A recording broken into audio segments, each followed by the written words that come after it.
2014. Ebola was the hottest new trend in Africa, and euthanization became legal to use on humans in Belgium. But within all of that death and suffering, rest in peace anybody involved by the way, one of the greatest gaming franchises was born.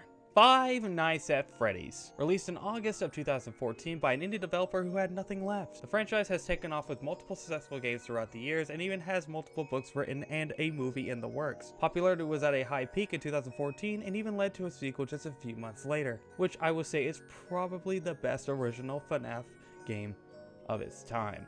After Five Nights at Freddy's 2 was released, FNAF had a lot of fans intrigued with the latest reveal of it taking place in 1987. However, after this, FNAF 3 became the most hyped game of the franchise, and we were all disappointed as the most unscary game of the series. FNAF took a hit in popularity while the game was going down. FNAF fan games started to gain a lot of popularity to try and recapture the original feeling of FNAF. FNAF had such a unique concept that hadn't been seen before in a game. It made the game popular and helped bring out people's fears in a horror game style. With of course this popularity came a lot of people wanting to jump on top of it. There were so many games that had come out, plus there was of course the shitpost and trolling that came with it. It is hard to decipher through what is good and what you should avoid. So today I plan on answering that question by going through some popular and not so popular FNAF fan games, and see if these are worth downloading or it would just be a waste of time. So, let's get right into the first game of the video. Oh look, it's FNAF 6, if it was on the NES. This is a poor man's copy of Five Nights at Freddy's Pizzeria Simulator, or known as FNAF 6 in the community. Which is already a free game to fucking begin with! And my god, this game is way worse than that stupid free, fully developed swine! But at least this had some fucking depth to it. This little 8-bit bullshit ended up crashing after only a fucking minute of me playing it. I guess I got to play the game to get a good feel for it, so let's jump right into it. Hey look, they put that lovable bear in the game. Aww, I love Yogi Bear. What did they do to Helpy? He looks like he was put under a compressor in a factory. This game also looks so bad.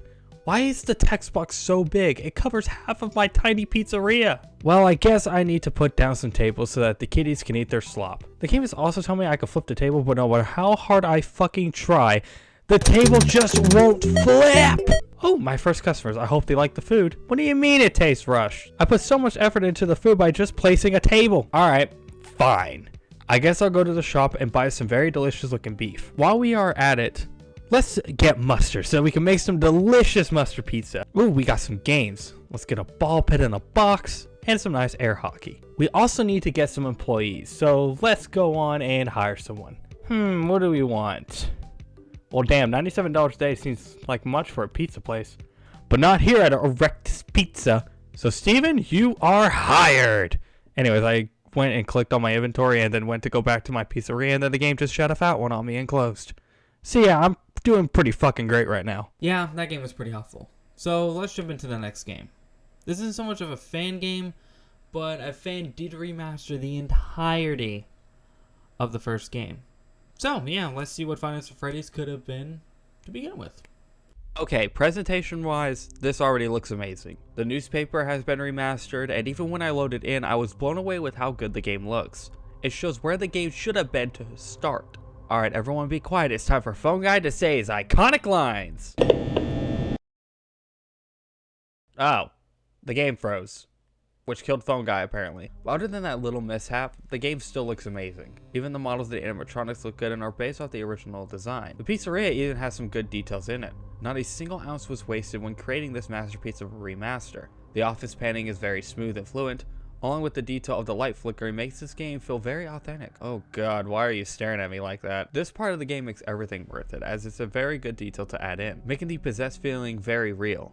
Even the endoskeleton screen was reworked when it's looking at you, along with the "it's me" being plastered all over the monitors instead of just flashing in your face, adds so much realism to the game. This is a level of effort that I can appreciate to a high level degree. Oh god, why is Bonnie running at me? This is a nice callback to the original trailer, as Bonnie was supposed to run down the hall in the first game before Scott took it out. Also, even the sound when the animatronic appears at the door,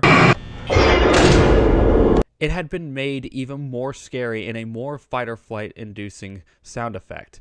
If you haven't played this game yet, I would highly recommend it. It's a great remaster and a great time too. Well, that was a good time, But now let's move on from the remasters and head into something different. Which I mean is an Ultimate Custom Night fan game. This sounds very intriguing and I can't wait to play it. So yeah, let's boot up the game and... I think I just shit my pants. This game surprised me already. Did you hear that intro music? The selection menu is also good, as you don't get to pick the level of aggression that the animatronics attack at. It's just click and go with RNGesus. Though I will have to complain about something. I hit the random button thinking it would just pick the characters and I could read about them, but nope, it just threw me into the game and not knowing what to expect. You end up with a good case of... So let's go on ahead and pick the animatronics myself.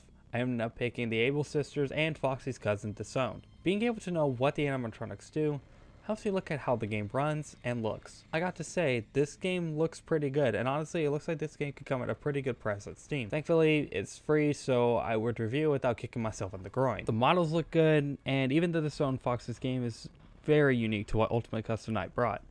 Also, when your power starts to drop below 10%, your heart starts to beat faster as a way of knowing that you could be screwed if that clock doesn't hit 6 a.m. soon. Hey, clown! I don't care that what I did was boring. I wanted to live, damn it!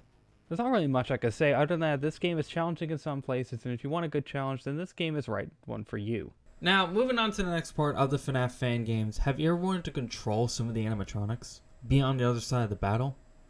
Well, do I have the perfect game for you. This game is Five Nights at Freddy's Simulator, a game where you get to control the animatronics and attack the night guard. I played this before when it first came out, but man has it changed since then.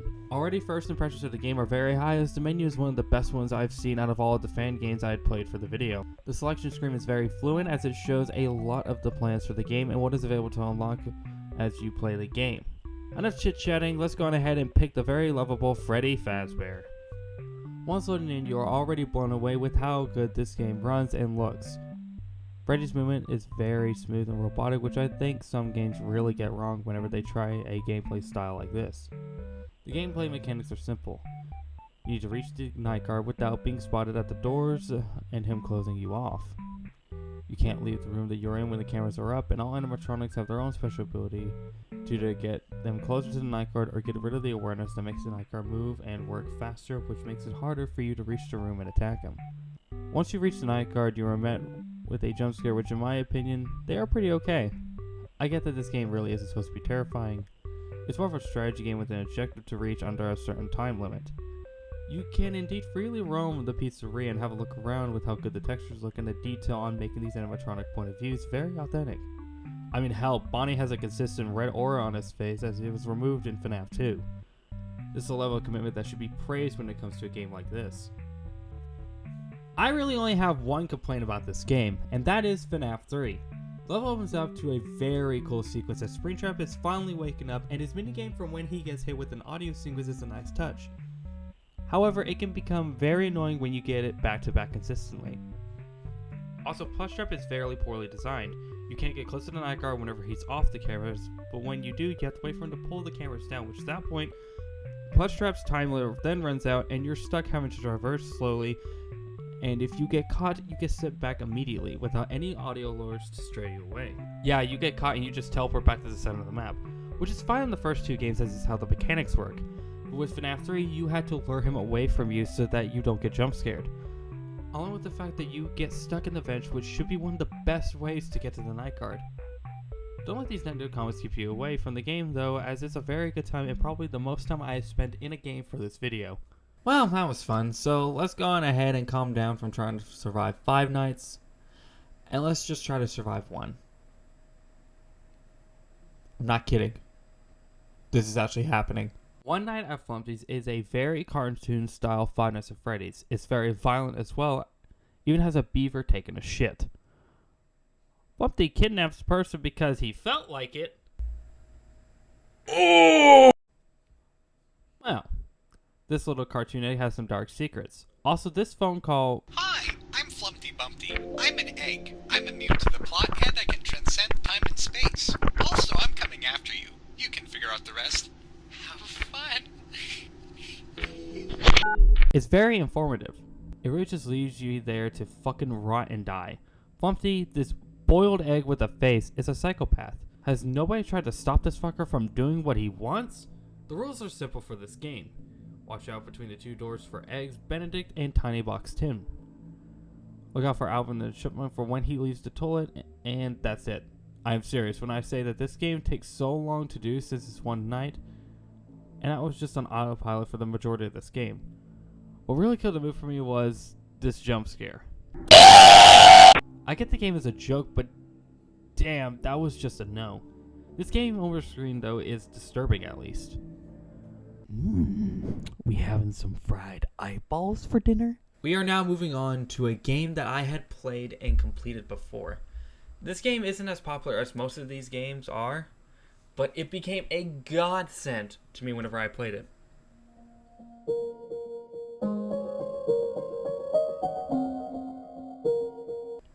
This is bringing me back. The story takes place right after FNAF 3 when the building had been burned to the ground. The plans are to rebuild it with the FNAF 2 animatronics being left there in the storage facility since FNAF 2. You must watch over the place as they begin to rebuild and make sure nothing goes missing and everything is in place. Here's how the game works. Toy Bonnie, Chica, Freddy are straight away when they reach outside your room. You just need to turn on a specific heater in the area that they are in. However, you can't just keep the heaters on at all time as Mangle becomes more active as the heaters stay on. There's no way to stop her as she comes into your office, so you need to be sparing when you use the heaters. Finally, you have Springtrap. He will move to different rooms and the only way to stop him is to shock him and it will bring him back to the room he was previously in. It has a cooldown which isn't long, but as the nights progress, he will move a lot faster and closer the longer you let him wander around. This game is simple, but fun and challenging at the same time. You need to time when the animatronics hit the doors, because if you take too long, the heaters won't endure the effect on the animatronics and they will kill you. You need to make sure you time everything correctly or else you will meet the face of death. I recommend the game highly as it's very underrated and it's a good time. It's not big or long at all, it is all a good time and the story branches out even farther than what I have said. Now we are moving on to another game that takes place in the original location. It's just a little rundown. This game is called A Shadow Over Freddy's. This game had a lot of good reviews on it, so my expectations are very high. First impressions, the text looks kind of bland. Yeah, we really aren't starting off on the right foot. Loading into the game, I will say it looks very creepy as it's an abandoned version of the first game. But like they always say, don't judge a book by its cover, or else it will come and murder you in your sleep. This game is so slow and even tutorial screens are pissing me off as instead of one big test to let you know how this game works or how to move around, this game goes sentence by sentence where you need to click on it to read the next one. This sequence takes maybe 15 seconds whenever you're trying to read through it. So, night 1 has you just to find the exit to the pizzeria? It doesn't sound too difficult. No really, I'm serious. This pizzeria is a location I know like the back of my hand. I will say this, it took me almost 2 minutes just to get to the exit. Yeah, this point and click adventure game took me that long just to get to the exit when I knew exactly where to go. This game moves so slow that I'm getting bored already. But surely this end sequence has to be worth it, right? Well, no. This ending portion took me almost 20 seconds just to turn around and see the puppet. And then get dealt with the black screen. Oh look, more boring text. Yeah, I'm done with this game. Now let's go on ahead and move on to the next game. Hopefully this one doesn't get as boring as that last one. Jesus Christ, this menu is awesome. Welcome to Baby's Nightmare Circus. It's a theme park. It's got scary animatronics. It's based off a sister location. Okay, already starting off bad as the tutorial for this is its own separate level. Yes, I'm being nitpicky. I get that there are a lot of games out there that have their own level just based on the tutorial, but for me, FNAF is just about learning as we go, or having the tutorial built into the first night/level of the game. It just seems unnecessary for a FNAF fan game. I can't stay mad for long though, as this game is very good.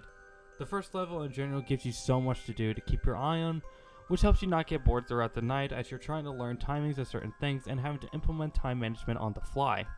This level gives you 4 areas to keep an eye on. First level is Baby, where you just need to check on her room from time to time, and if she's in your face, you need to quickly get out of there so that flashlight effect can reset her. If you do try to avoid her though, she gets more jealous than your ex-girlfriend when you give your mom a hug on Christmas, and she'll come out and kill you.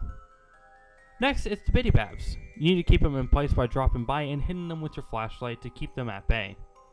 Then you have Ballora. You need to watch her perform on stage and fill up a meter, or else she will get upset and have a midlife crisis as she comes to get you for her not being entertaining. We aren't done with her yet, as she has 2 rooms because her ego is as fragile as my grandfather's knees. The final room is to wind up her music box so that she can keep performing with nobody until you pop in for 10 seconds and then leave like my friend's father did. This is very enjoyable, and I recommend this game as there is a lot more levels to unlock, and I would do them myself, but I have a schedule to run here, so let's go on ahead and move on. Alright, so we ended up on some pretty good ends here. I mean, yeah, there are definitely games that should be in the trash, but none of them could prepare you for this. Put it this way, remember how earlier I said Five Nights at Freddy's 3 became one of the most hyped games of the series? Well, there was one game that completely broke everyone. It became so hated that the developers of the game had controversy all over it, to even nowadays, as they are remaking this game to actually be better. I think the damage is already done. Yes, ladies and gentlemen, I am talking about the return to Freddy's. Imagine this. You are looking through Game Control back in early 2015. You scroll through and find Five Nights at Freddy's 3 plastered on that page. Oh my god, yes! FNAF 3 is out! So you boot up the game and get hit with the biggest copyright infringement you could get.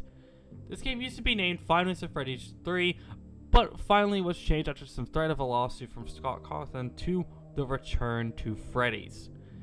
This game is probably the worst game we will ever play. It completely rips mechanics from all the games with the source files of the original mask, FNAF 1 office, camera location, and even candy? This game really took everything from the games and just like, yeah, let's throw it against the wall and see what sticks. The puppet had no way to being stopped as far as I know, and the mask doesn't even work half the time.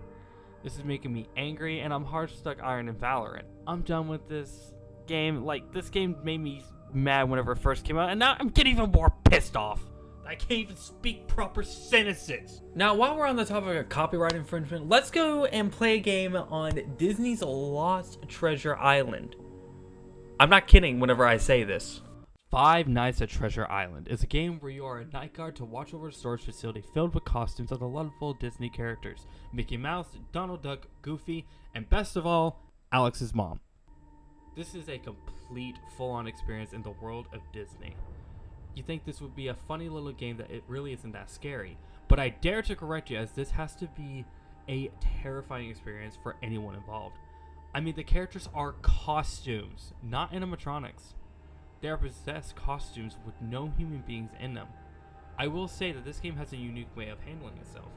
Inverted Mickey has to be lured away with the sound of a camera turning off at quick pace before you get jump scared, which is a nice flow to the audio button from FNAF 3 to lure away Springtrap. It's a good concept, and it really gets some reaction times to where if you miss it, you're dead. The setting is just completely sells it, and it really could give little kids trauma from Disney. But you guys aren't here for these games. Fine. I guess I had to come to this eventually. This last game is definitely one of, if not the most popular FNAF fan game of all time.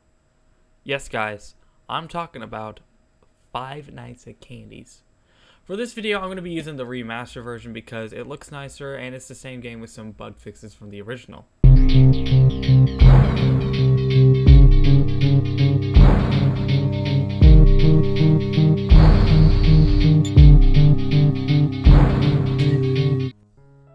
So, what do I say about this game? It's a fucking masterpiece. It really is a true FNAF fan game. It shows the inspiration with the doors needing to be closed, watching an animatronic to see when their minor timing event happens that could lead to your doom. It even has its own spin on the game by making you need to use a little more power by adding night vision to the game. It has its own little story that really captures the essence of it being the very first big FNAF fan game. Well, at least a good game. I'm not going to bother explain how this game works because I believe it will ruin the experience for a first-time player. I just have to say, stay on your toes. This game could completely come out of nowhere and surprise you. So just keep your cams on, doors shut, glass safe, because they will come and get you. So yeah, that's it. I played through so many fan games that my love quota for FNAF is filled for the next few months. Sure, I still have to stream and complete Security Breach, but I think other than that, my love quota for FNAF is needing a much needed break. So I'll leave you guys with this. What was your favorite fan game that I had shown in here today? Personally, I love Five Nights at Candy's, as it is a game where I can come back to and play to completion on any day of the week. I also believe it's still the most popular fan game amongst them. The game has set a standard that many games have tried to replicate, and while some have succeeded and became popular, most games have failed. I mean, hell, this game is so popular, it had its own fan game made for everyone who wanted to free roam in the game to explore the map. I recommend this as it's a good time and very terrifying. Well, I'm exhausted and I still have to edit this fucking video. I'm just gonna say this was fun and I hope you guys enjoyed for the ride. If you liked the video, leave a like, subscribe, and share with your friends. Also, this video took so long to make, so if you could do me a big favor and hit down the links in the description below to all my socials and follow them around, it'll be much appreciated. Yeah, that should be it. I don't know how to end this video, so you know what, Luna? Jump scare.